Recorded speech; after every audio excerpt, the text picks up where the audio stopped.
To Young Minds and Big Questions. Today we're talking climate change and Christianity with the one and only Brian Mclaren. Check it out.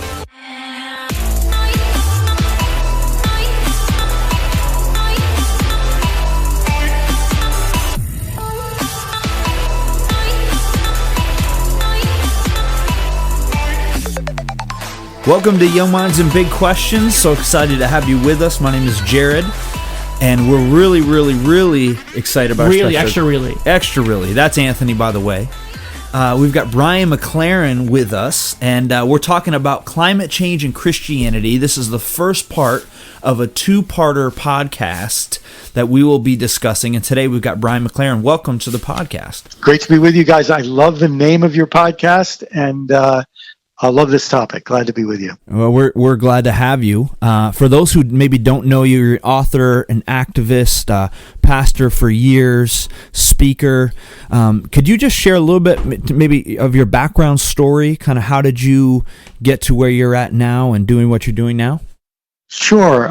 Well, first I was born in New York, lived in Illinois for a while, but spent most of my life in Maryland, just outside of Washington, D.C. For the last 8 years, I've lived in Southwest Florida, down on the Gulf of Mexico. I grew up in a fundamentalist family, very, very conservative Christian family. And I have so much about that I'm grateful for. I really learned the Bible very well at a young age, and many great gifts. But I when I was a teenager, I was kind of on my way out. I loved science. I just always was interested in science, and I just felt that the church I was in, whenever the subject of science came up, they always made it a fight: science versus the Bible.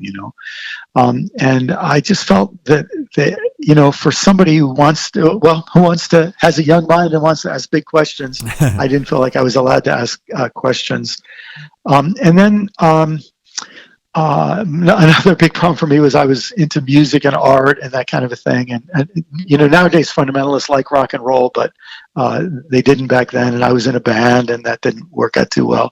And then the other thing is I really cared about issues of justice. I grew up in the 60s, and Martin Luther King, Civil Rights Movement, and the people in my church had no time for anything like that. And I just remember thinking, it just felt irresponsible, and I didn't really understand how racism worked, but looking back, there was a lot of racism in my church. So I was on my way out, but I had this very powerful experience. Some friends invited me on a retreat with their church, and I just was touched by the Spirit in a very powerful way. And from that point on, I was a committed Christian, but I didn't really plan to become a pastor. I wanted to be an English teacher. I went to college, went to graduate school, and actually taught English for some years. But my wife and I got married. My wife and I started a little dinner group. On Thursday night, we invited 4 or 5 people over for dinner. And then pretty soon it was 10, and then it was too many for dinner, and then it was 20 and 30. And that ended up becoming a little church. And I eventually became the pastor of that, and I served that church for 24 years. And while I was a pastor, I started writing some books, really trying to grapple with exactly the kind of things you guys deal with in your podcast, just asking honest questions. And so I started writing, and so 8 years ago, I left the pastorate to 11 years ago, I left the pastorate to just do writing and speaking and networking. And I spend a lot of my time now helping pastors try to chart a new course, find a new way to lead. So I know climate change has been an issue that you're passionate about, that you're always talking about. For someone who doesn't think that climate change is real, for a Christian who maybe grown up in a fundamentalist household, doesn't really pay any attention to climate change, what is some evidence that you could point out to someone like that to say, listen, this is real, we have to take this seriously? Sure. Well, let's talk about that. One writer who's written about this says the problem that we're going to face is not just global warming, it's global weirding. And what he meant by that is weird stuff will happen. And there's reasons for this. For people who don't, never kind of had this explained to them. Maybe I could just offer a brief explanation. Would that be okay? Yeah, sure. So if you think of it like this, if you let me be really blunt. If you have a swimming pool and you like to swim in your swimming pool every day, and some of the people who come over and swim in your pool pee in the pool, it's going to make you feel less comfortable about swimming in that pool. I may have done that from time to time. I have to admit to you. Right, and then you imagine, if there are 15 or 20 kids jumping in the pool, and that's what they're doing, and then they come back again tomorrow, and eventually you're going to say, I can't even go in that pool anymore. Well, here's the thing: we're pumping pollutants into our streams and rivers. Interestingly, I live in Southwest Florida. I just got word that we're not supposed to eat fish taken out of the Gulf of Mexico more than once a week. Really? And because there are chemicals that get into the fish, and they can follow the isotopes of these chemicals, and they know exactly the factories that are pumping those chemicals into the Mississippi River, hundreds and hundreds of miles away. Oh my goodness! And they can trace exactly which chemical comes from which plant. Well, we're doing the same thing in the atmosphere. We're pumping in a whole bunch of chemicals, but one of them is carbon dioxide. It comes out whenever you burn coal or oil. One of the byproducts is carbon dioxide. And what we found out is when you pump more and more carbon dioxide into the atmosphere, it acts like a blanket. If you think of it like this, the sun's rays come in every day, and then at night they normally would radiate out into space. And the Earth has been in a balance so that the same amount of energy and heat goes out at night as comes in during the day.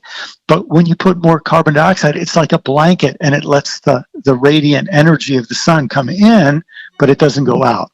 So the temperature goes up. And what that will do to people is it'll mean there'll be more tornadoes, because there's more energy in the atmosphere. There's more heat, and that means there'll be more violent storms. There'll be more hurricanes. They'll hit in places where they haven't yet. There will be droughts because weather patterns will change. Here's a really interesting one. And I think people can picture this if you think of a globe. Think of all the ice on Greenland and on the Arctic, but especially on Greenland. And when all of that ice melts, the cold water flows into the Atlantic Ocean. Well, there's this thing called the Gulf Stream. It's like a channel of warm water that comes up from the Caribbean, goes along the east coast of the United States, curves around south of Iceland and Greenland, and then heads south along the coast of Great Britain. Well, what's happening, and what they're worried it could happen shockingly soon and suddenly, is all of that ice water, fresh water from Greenland melts, and it disrupts that current of warm water. What happens then is the whole climate of Europe changes. The climate of Europe becomes much colder. So ironically, global warming in the short run will mean that Europe will become colder. The expectation is that if we don't stop the pattern that we're on of adding more and more carbon to the atmosphere, the whole Great Plains will become a desert in a matter of a couple hundred years. Think of all the food that we get from the Great Plains, the corn and the wheat. The desert Southwest, there'll just be no water left, and people won't be able to live in the Southwest. There'll be water shortages around the world. And one more I'll mention, and there's so many we could talk about, but one more is that diseases that are only in the tropics now will go farther and farther north. So you could imagine, malaria outbreaks in New York City or something like that. And so you put all of those together, it's not a pretty picture. Yeah. And, it's why a whole lot of us feel a lot of urgency about this. It's not our fault. We didn't, it's not like anybody did this on purpose, but now it is our responsibility. Yeah. Yeah, I wonder too, Brian, we had Dr. Sider on, who wrote a book that he, in one of his chapters, he calls it creation care, and he's also very passionate about it. And I wonder, do you think that this issue goes even beyond just climate change and emissions and things like that, but just in general to how the world views its role and how it should interact with, if you're a Christian, creation? Yes, yeah, I really do. Let me say two things about that. First, this is a big deal for me because since I was a kid, I love the outdoors. I love creation. I'm standing right now looking out the window at beautiful trees and I love living things. And I think that my love for living things is just a tiny reflection of God's love. When you think of the beauty and intricacy of creation, and you think, as the creator, how much God must care about every one of these species. And then you think we're plowing down the rainforests where we have the most biodiversity, at a pace that we can't even imagine. And species are going extinct, and they go extinct and they're gone. And so what drives us to be so careless about our fellow creatures that we're supposed to be good stewards of? Right. And I think it's greed, and that's the irony about this, is that from the beginning, the scriptures have told us that the love of money is the root of all kinds of evil. And yet, I think a whole lot of Christians, when it comes down to it, they have no idea how much the love of money has a hold of them and their parents and their grandparents and our whole civilization, Yeah. And so this is where we really need I think ultimately climate change is a spiritual matter. How do you think the love of money plays into all of creation care and what you're talking about? Well, let's use an example that is real for me. I mentioned I live on the Gulf of Mexico, right? So people want oil, and they want oil and natural gas, and it's it's a very efficient form of energy. And so we build more and more pipelines and more and more wells, and as long as we can make money, and as long as we can get cheap energy, we just say, well, yeah, there might be a few spills. Yeah, we might destroy some environments. Yeah, we might be hurting the climate. But we like getting things cheap, and we care about money. So money ends up driving us every time to sell creation out.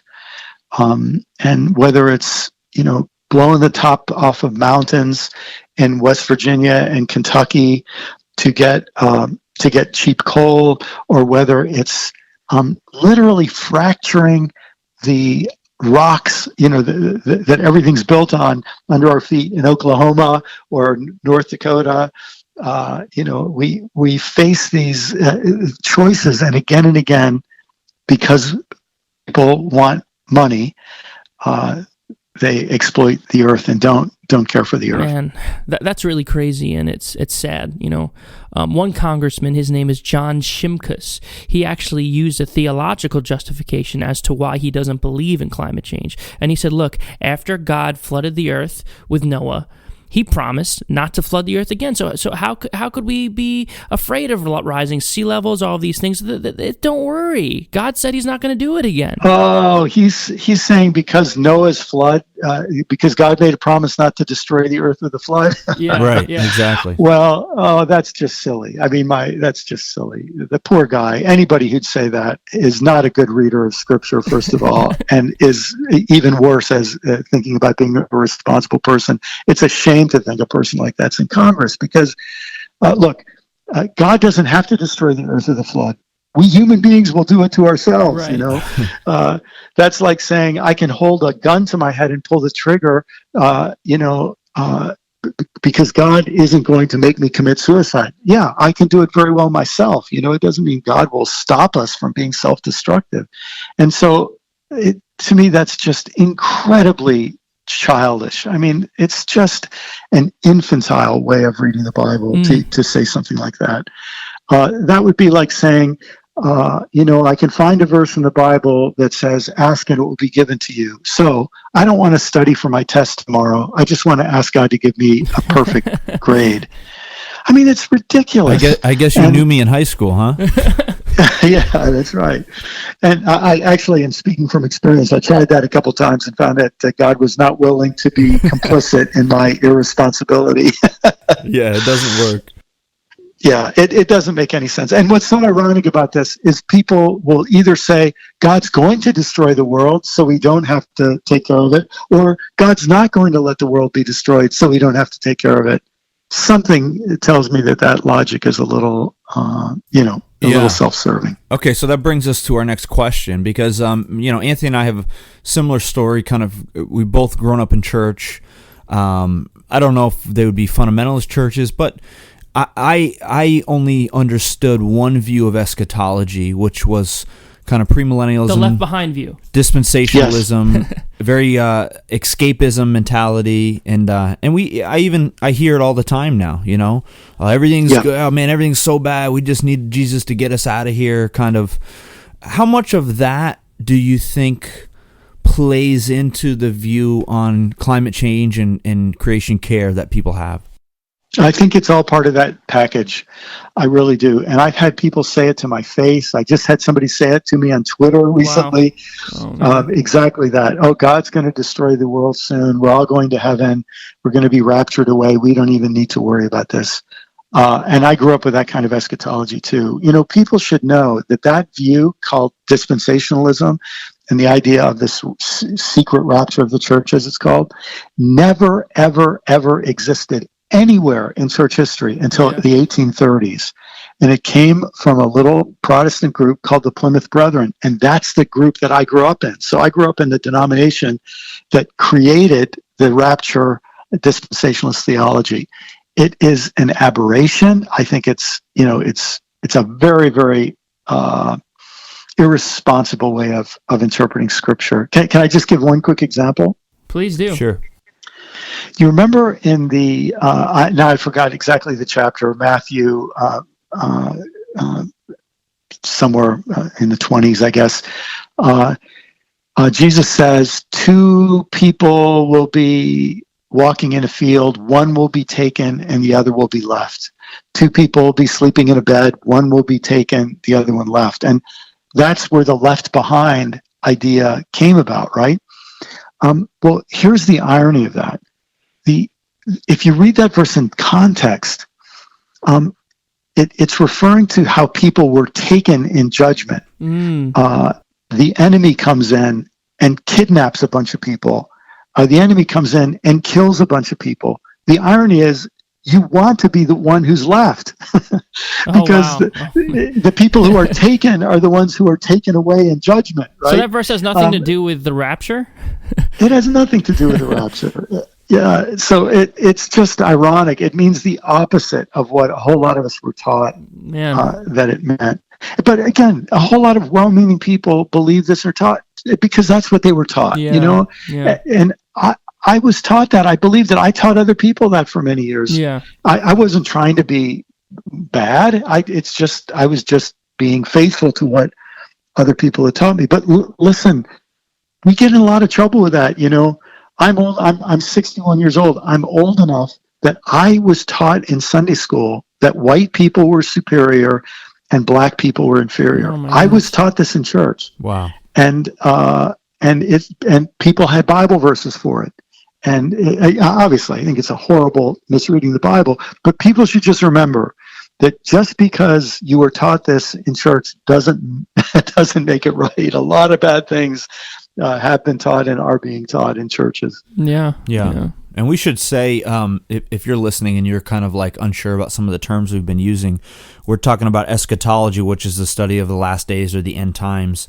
And if it's probably the most theologically controversial topic and the one that the least people are comfortable with and have any understanding of. So if that's you, fret not, because we are actually having Sam Storms is going to come on the podcast, who is a well-known pastor and speaker on eschatology. He's an amillennialist, and he's going to really break it down for us, because we've had actually a lot of questions come into the podcast about, can you guys do a podcast on eschatology? And I've gone through some major shifts in my personal beliefs as well. So if that's you and you're kind of unsure, don't worry. We'll hopefully touch that a little bit. And at the end, we're going to ask Brian if he has any resources that he would recommend for anybody that wants to dive a little bit deeper. So don't worry if those terms are confusing. A follow-up question, Brian, that I had though is, if you had a different view of eschatology that wasn't a view of escapism, how does that change the way you view the meta-narrative of the Bible and of human history and our involvement in creation care? Yeah, well, this is a really, really important question, because I grew up with that dispensationalist eschatology, that view that, that God was going to destroy the earth real soon, and we don't really need to worry about anything. In fact, when I was a teenager, I had friends who didn't want to go to college because they said, look, Jesus is coming back. Why bother getting an education? I guess that backfired on them. Yeah. In fact, you know what? It really did. A lot of them, their whole lives were really hurt because of that belief. And I think you can multiply that on a social level for negative effects. But here's what I would say. If I could just sort of cut to the chase on this issue of eschatology and then bring it back to climate change and global warming, I don't think that the prophets in the Bible, I don't think their primary role was to tell the future. I think their primary role was to tell the truth. And if you read the prophets, Isaiah, Ezekiel, Amos, and so on, you know what they're really concerned about is they're concerned about social injustice. You read the beginning of Isaiah, here's what the Lord says: I'm sick of your festivals. I'm sick of your sacrifices. I'm sick of your whole religious industrial complex, because you're not caring for the widow. You're not caring for the refugee, the alien, the orphan. You're just worried about yourselves. I'm sick of your fasting. Your fasting doesn't mean anything. The fast that I want is for you to liberate oppressed people. And so it's ironic that we like to read the prophets like they're telling the future. That gives us a chance to be irresponsible, when the real message of the prophets was, let's tell the truth, what God really cares about. God wants us to do justice, love kindness, and walk humbly with God. Well, boy, if we took that seriously, then we'd say, what's the just thing to do? What's the kind thing to do? What's the humble thing to do? And I think here's what it is. It's to say, this beautiful, fragile earth needs to be cared for future generations. I'm a parent. I'm even a grandparent now. I want my kids to be able to enjoy this beautiful world. I want them to be able to breathe clean air and enjoy swimming in clean water, and but I also want them to enjoy the beautiful birds and forests and oceans, and I want that for my great grandkids. Well, if that's the case, then it just makes sense. You want to love your own descendants. You want to make sure the earth is cared for and not plundered now. To me, that's a matter of, it's just common sense, and it just seems so evil to say to people, oh, you don't have to worry about that. God's giving you sort of a get out of jail free card. Don't even worry about it. That sounds very, very wrong to me. Yeah. And we probably should say too, because we I'm sure have some listeners that are dispensationalists. You can be a dispensationalist and still care about the planet. And exactly right. You could even believe that God's going to destroy the world and create a new heavens, new earth, and still say, yeah, but that doesn't mean we shouldn't care for it now. I'm so glad you're bringing that up, because that is extremely important to say. You're exactly right about that. So for a lot of evangelicals, climate change is not even an issue that they would consider placing a vote on the basis of. It's just so foreign. That's not an issue that evangelicals kind of concern themselves with, at least most of them. So What can we do to raise awareness in the evangelical community to say that if you love God, you should also then love the environment that he gave you to live? I mean, how do we spread that message to the church? Sure. Well, here's a good start. If you're a conservative evangelical, a great place to start is there's something called the Evangelical Environmental Network. And there's even a special group for young evangelicals who care about the environment. It's related to the Evangelical Environmental Network. So a great thing would be to go to their website, sign up, stay in touch with them. There are a bunch of other great organizations too that aren't explicitly Christian organizations, but that many Christians are involved with. One of them is called Blessed Tomorrow. People could look that up online. That is a faith-based organization, but they involve Jews and Muslims and anybody who wants to be involved. Yeah. There's another non-religious organization called 350.org. It's just, if you look it up, it's 350.org. That number 350 refers to the. It sounds complicated, but it's how many parts per million of carbon dioxide we can have in the atmosphere and have a safe environment. Oh, okay. And cool. when they called the organization 350.org, the number we were actually at was like 300, right? Now we're like 400. So we've already passed 350, which is why we have a lot of work to do. But something else we should say is that we really can deal with this problem. We really can. We could switch over from dirty energy sources to clean energy sources. We really can. It's within reach, and so that's the great news. We really can do something about this. Yeah, I've had some conversations with people, and both Anthony and I are pretty passionate about the topic, which is why we're having you on. And some of the conversation I have with people say, well, I'm not denying climate change, but the real discussion is about how serious is it, and to what level do we need to respond, and maybe there's a way that we can, do some, we don't need to go all clean energy, but we can do somewhere in the middle ground, and they're kind of debating that. So yeah. Do you have any words or just some thoughts about kind of that mindset and maybe where they're right or wrong? Sure. Well, look, the thing I'd say, guys, is that anybody who says it's not that serious, they just haven't really paid attention to the data. If they do, they will be very, very alarmed the way you guys are. The analogy that I would make, the situation we're in, if we could go back in American history, 180, 190 years, when slavery was at the heart of the economy of many states in the country. If you had said, we've got to stop slavery, they would have said, oh, we can't do it. The whole economy is based on slavery. It'll be too difficult. We've got to do it. Let's just make slavery a little kinder and gentler, right? That's a great analogy. Yeah. I mean, that's not the right solution. Yeah. And in some ways, what we're doing now is we're making future generations slaves to a very, very hostile environment. Yeah. And so that's why I think this is one of those issues in life where we've got to get it right, because the cost in lives and hardship is going to be so great. And not that far in the future. So, Brian, I know there are a lot of pastors listening to this podcast right now.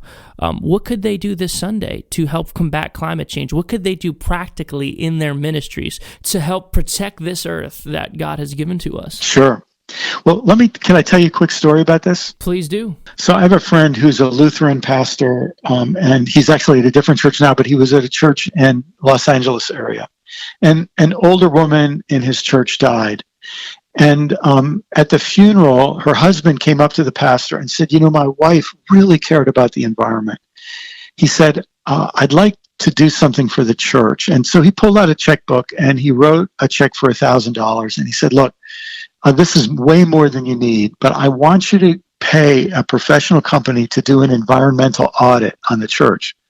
And he didn't really necessarily even know what that was, but he $1,000, took it, and a company came and said, your church spends $40,000 a year on electricity, and you could improve your efficiency by doing this and this and this.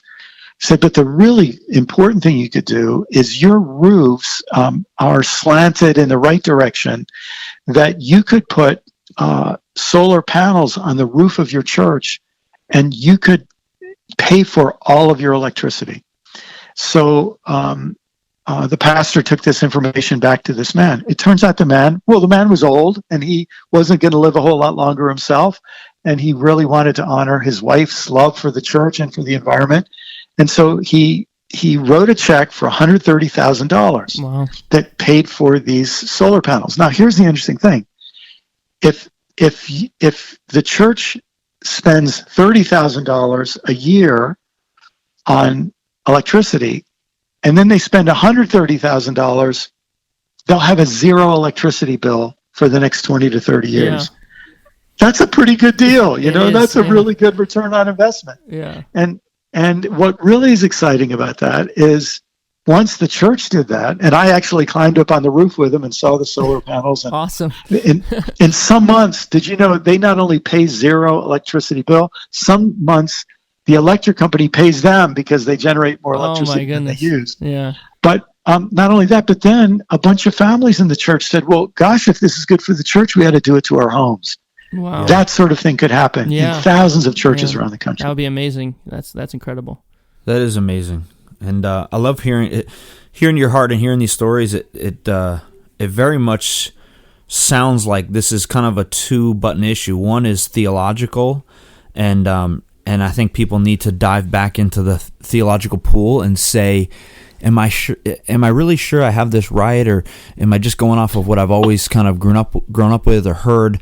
But then the other one is scientific, and have I really actually looked at the evidence, or am I just assuming things that I've not really examined? Do you have recommendations for those who want to dive into some of the scientific evidence? What are the best places they can go? What can they read, listen to really become aware on the issue? Sure. Well, I would go to those two websites I mentioned, Evangelical Environmental Network. I would go to 350.org. I would also go to Blessed Tomorrow. And I would start at those websites, and they'll recommend a bunch of books. There are so many really, really good books. A book written by an evangelical that I highly recommend on climate and on the environment in general. It's by a fellow named Matthew Sleeth, Sleeth. And anything he writes on the subject will be very, very good. He's Matthew Sleeth. There are just so many. There are so many great books on the subject. I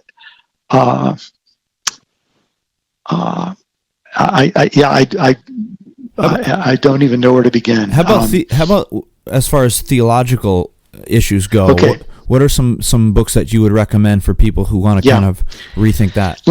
Let me recommend two books that I've written, and then there are many, many others too. But I wrote a book called Everything Must Change, and I think if people are interested in this subject, I think they'll find that book helpful. What I try to do in that book is address two questions. What are the biggest problems in the world? And what does the message of Jesus Christ have to say to the biggest problems in the world? Because, I became convinced that Jesus didn't come with an evacuation plan. He wasn't trying to get us off of earth and into heaven. Jesus came with a transformation plan. He was trying to get us involved so that God's will can be done on earth as it is in heaven. And so that book is called Everything Must Change. And then if people are interested in the subject of eschatology and how it affects our concern for the earth, I wrote a book called A New Kind of Christianity. And one of the questions I address in that book is how we think about the future.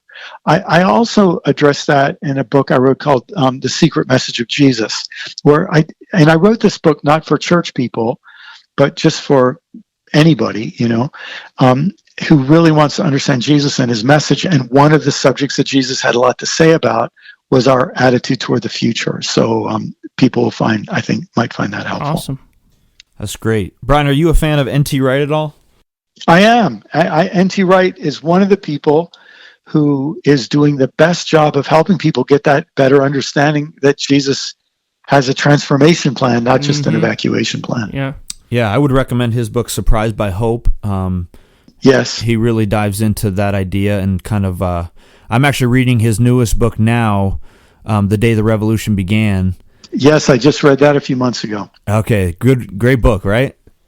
It really is. And he wrote a book many years ago called What St. Paul Really Said. And that was one of the books that got me on my own journey, rethinking an awful lot of things. And my goodness, for people who are brought up like I was reading the Bible, when you suddenly realize, oh, there's another way to read it that just makes so much more sense, and the different parts of the Bible fit together so much better. That's a great gift, and N.T. Wright is somebody who's done that for many of us. Yeah, absolutely. Well, we appreciate you so much being on and sharing with us and sharing your heart, and I think we're all better for it, and look forward for those who are listening to maybe check out some of your resources and the books you've written. If people want to find you, I know you're on Twitter. If people want to find you on Twitter, how do they get you? So probably the best thing is just go to my website, which is my name, Brian Mclaren, MCLAREN, brianmclaren.net. And then on my website, there are links to Twitter, Facebook, all that sort of thing. Awesome. Sweet. Okay. One final question before you leave. This is probably the most important one that we're going to ask. And it is this. What is your favorite food? One of my problems is I love all food, but if I love Thai food. Okay. And if I can go to a good Thai restaurant and get either Thai basil or red curry or green curry, I'm a happy guy. There you go. Do you have good Thai food in Florida? We have no Thai food where I live. So, man. You got to come back to New York, man. There's a lot of good stuff up there. That's right. And actually, if I drive 40 minutes, I can get to a couple good Thai restaurants. Okay. Well, Brian, this has been amazing. Thank you so much for taking the time and coming and speaking with us. Well, if I can be of help in the future, let me know. Keep up the good work, you guys.